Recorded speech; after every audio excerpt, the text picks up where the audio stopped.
Buonasera e ben ritrovati con l'informazione flash di News Sicilia. I principali titoli del pomeriggio. La Polizia di Stato ha sequestrato 17 kg di ecstasy e MDMA e ha arrestato 2 persone a Marsala, nel Trapanese. L'operazione ha portato al sequestro di oltre 26.000 pillole tra pasticche e polvere di ecstasy per un valore stimato di circa 780.000 euro.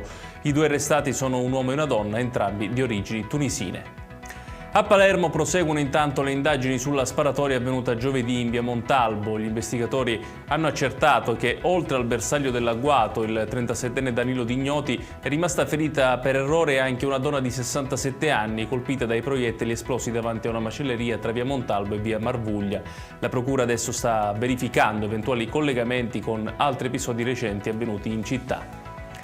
Giuseppe Salvuccio Riina, figlio del boss Totò, al centro delle polemiche. In Ungheria il morning show radiofonico Balasek, uno dei più seguiti del paese, ha dedicato per mesi spazio al suo libro Riina Family Life, leggendo in diretta alcuni brani. Riina è stato anche ospite della trasmissione, seguita da una media di 1,6 milioni di ascoltatori, con momenti che hanno suscitato polemiche anche per il tono leggero adottato in studio.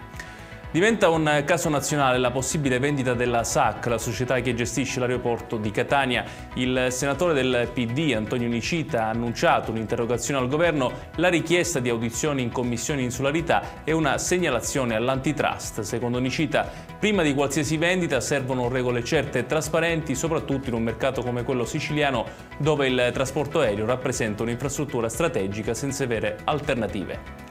Chiudiamo con il calcio. In Serie D la Regina ha presentato un nuovo ricorso al Tribunale federale contro il Messina, chiedendo sanzioni molto pesanti per la società siciliana, dalle sconfitte a tavolino fino all'esclusione del campionato. Secondo la società calabrese, 2 dirigenti del Messina, già squalificati e inibiti, avrebbero comunque operato nelle iscrizioni e nei tesseramenti della squadra durante la stagione.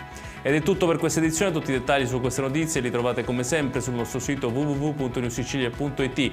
Grazie per averci seguito e buon proseguimento di serata.